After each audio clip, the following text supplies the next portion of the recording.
हम धीरे धीरे अपने डाइट को कंट्रोल करेंगे और अपनी एक्सरसाइज को धीरे धीरे हम बढ़ाते जाएंगे।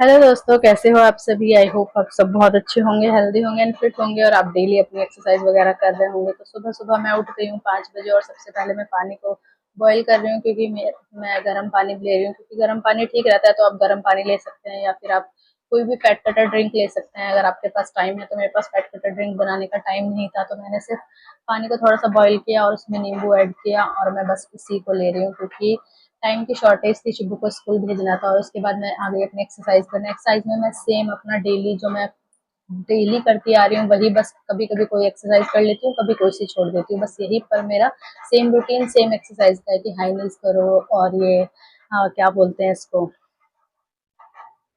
हाँ पता नहीं जो भी बोलते हैं, और ये फॉरवर्ड बैकवर्ड बेंडिंग करो। जब आप डेली डेली एक्सरसाइज करेंगे तो आपको लगने लगेगा कि आपको स्ट्रेंथ गेन हो रही है, आपको स्ट्रेंथ मिल रही है, आप डेली अपनी एक्सरसाइज को ज्यादा कर पा रहे हो। पहले क्या होता था कि मैं थोड़ी सी एक्सरसाइज करती थी और मेरी सांस फूलने लग जाती थी बहुत ज्यादा तेज, मैं कर ही नहीं पाती थी। अब मैं हर एक्सरसाइज का 60 रेपिटेशन करती हूँ।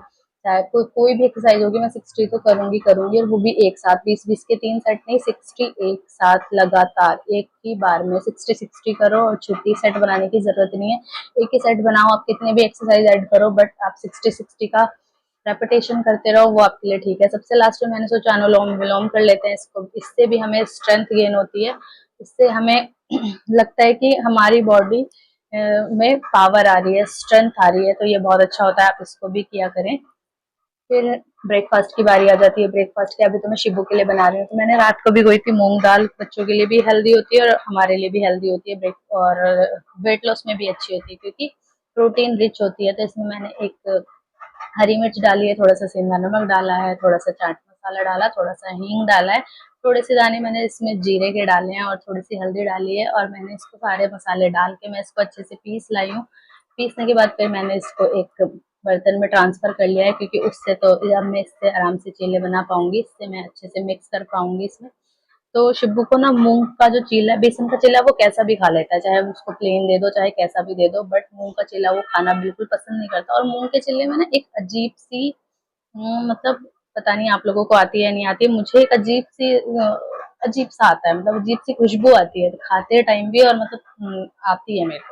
तो शिब्बू को भी शायद वही प्रॉब्लम होगी, तो फिर मैंने सोचा कि चलो थोड़ी सी प्याज और पनीर को मैं मिक्स कर लेती हूँ। उसमें चाट मसाला और काला नमक डाला, बस ऑरिगेनो और चिली फ्लेक्स बहुत थोड़े थोड़े से डाले। आप डाल भी सकते हैं, नहीं भी, अगर आप बच्चों के लिए बना रहे हैं तो अपने लिए बना रहे हैं तो आप उसमें अच्छे से आप मसाले और भी डाल सकते हैं।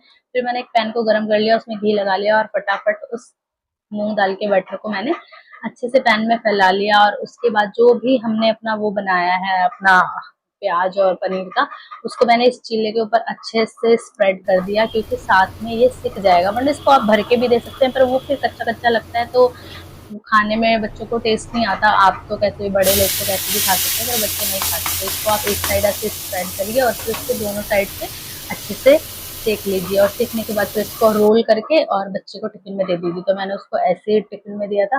तो फिर बारी आ जाती है हमारे ब्रेकफास्ट की। हमारे ब्रेकफास्ट के लिए मैंने मूंग की दाल में गाजर और शिमला मिर्च, प्याज, टमाटर सब कुछ ऐड कर लिया, और उसके बाद मैंने चीला बनाया, क्योंकि वेट लॉस में जितनी वेजिटेबल होंगी उतना ज्यादा अच्छा होगा। अगर आपने इतना बड़ा चीला बनाया है तो आप एक चीला ले सकते हैं, और अगर आपने ऐसे छोटे छोटे चीले बनाए हैं तो आप 2 चीले ले सकते हैं। मैंने एक चिल्ला और थोड़ी सी चाय ली और साइड में 2 चिल्ले मेरे हस्बैंड के। तो यहाँ पे शिबू स्कूल से आ गया था और उसको आके नहाने, जैसे आएगा वो वैसे नहाने जाएगा, और अभी भी उसको बाल्टी में बैठ के, टब में बैठ के नहाने की आदत है। बहुत ज्यादा एंजॉय करता है वो टब बाल्टी के अंदर बैठ के। तो फिर बारी आती है हमारे लंच की। लंच में मैंने थोड़े से चावल में वेजिटेबल्स मिक्स करी, फ्राइड राइस बनाया, थोड़ी सी दाल और थोड़ा सा सैलेड रखा है साथ में।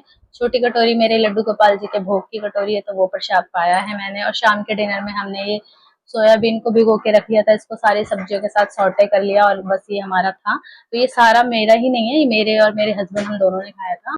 तो आज का ब्लॉग आप लोगों ने मेरा देख ही लिया होगा। आज की मेरी एक्सरसाइज, आज का मेरा जो भी मैंने पूरे दिन डाइट में लिया है, आप लोगों को पता चल गया होगा कि मैंने क्या क्या खाया। तो आप लोग सबसे पहला तो ये सोच रहे होंगे कि वर्कआउट तो इतना करती नहीं है जितना ये खा रही है, तो कैसे वेट लॉस हो। तो हम एकदम से एक्सट्रीम डाइट पे नहीं जाएंगे, हम धीरे धीरे अपने डाइट को कंट्रोल करेंगे और अपनी एक्सरसाइज को धीरे धीरे हम बढ़ाते जाएंगे। क्योंकि एकदम से हम लोग डाइट पे कंट्रोल नहीं कर सकते। हमने इतने साल भर भर के सब चीजें खाई है और मैं आज से कह दूं कि नहीं, आज से चावल बंद, रोटी बंद, शुगर बंद, मीठा बंद, बाहर का सब कुछ बंद, तो ऐसा पॉसिबल नहीं है। तो हम कोशिश करेंगे कि पहले हम बाहर का अवॉइड करें, उसके बाद हम अपने शुगर को कट करें और उसके बाद हम अपनी मील्स को, अपने खाने को, अपने पोर्शन को कंट्रोल करें। उसके बाद हम धीरे धीरे सोचेंगे कि धीरे धीरे हम अपनी बैलेंस डाइट पे आएंगे और इस तरह से ही हम कर पाएंगे। हम एकदम से कुछ नहीं कर पाते क्योंकि एकदम से कोई काम नहीं होता। बच्चा भी धीरे धीरे चलना सीखता है, तो हम भी धीरे धीरे अपने सारे काम करेंगे। और आपको मैंने बताया ही था अपना जब मेरा डे 1 था कि मेरा जो वेट है वो 71 केजी है। तो जब हम मंथ के लास्ट में अपना वेट चेक करेंगे तब हम देखेंगे कि हमारी बॉडी ने इस डाइट से, इस एक्सरसाइज से कितना रिस्पॉन्स किया है। बहुत से लोग कहते हैं कि उनका 30 डेज में 10 केजी लूज हो गया, किसी का 8 केजी लूज हो गया, किसी का 45 में 15 केजी लूज हो गया। तो कैसे होता है पता नहीं, मुझे नहीं लगता इतना ज्यादा वेट कम होता होगा। और अगर होता होगा तो वो पक्का एक्सट्रीम डाइट करते होंगे, या तो वो रोटी छोड़ते होंगे या फिर बिल्कुल ही अपने डाइट से अनाज, चावल, रोटी और ब्रेड ये सब हटा देते होंगे। पता नहीं क्या करते होंगे, सबका अलग अलग बॉडी टाइप होता है। तो मेरा क्या बॉडी टाइप है ये मैं आपको लास्ट में बता पाऊंगी जब मेरा 30 डेज का चैलेंज पूरा हो जाएगा। तो बस मैं यही कहूंगी, आप लोग भी मोटिवेट रहिए, धीरे धीरे अपने लाइफ स्टाइल को चेंज करने की कोशिश कीजिए, उसको उसको अनहेल्दी से हेल्दी की तरफ लेके जाइए, बस और कुछ नहीं है। क्योंकि आजकल हेल्दी रहना बहुत ज्यादा जरूरी है। जिस हिसाब से आजकल बीमारियां और चीजें बढ़ रही हैं, उस लाइफ में तो हेल्दी रहना बहुत ज्यादा जरूरी है, उस एनवायरनमेंट में तो हेल्दी रहना बहुत ज्यादा जरूरी है।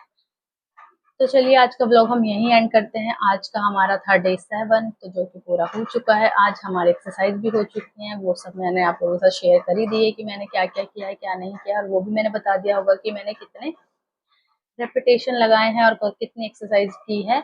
और अगर आप लोगों को मेरा ब्लॉग थोड़ा सा भी अच्छा लग रहा हो, थोड़ा सा भी पसंद आ रहा हो, तो प्लीज चैनल को सब्सक्राइब कर देना, वीडियो को लाइक कर देना और अपने प्यारे प्यारे कमेंट करके जरूर बताना अगर आप लोगों को थोड़ा सा भी फायदा डाइट से या एक्सरसाइज से हो रहा है तो। अब मिलते हैं कल के ब्लॉग में, तब तक के लिए bye bye, take care, Radhe Radhe, जय श्री कृष्ण।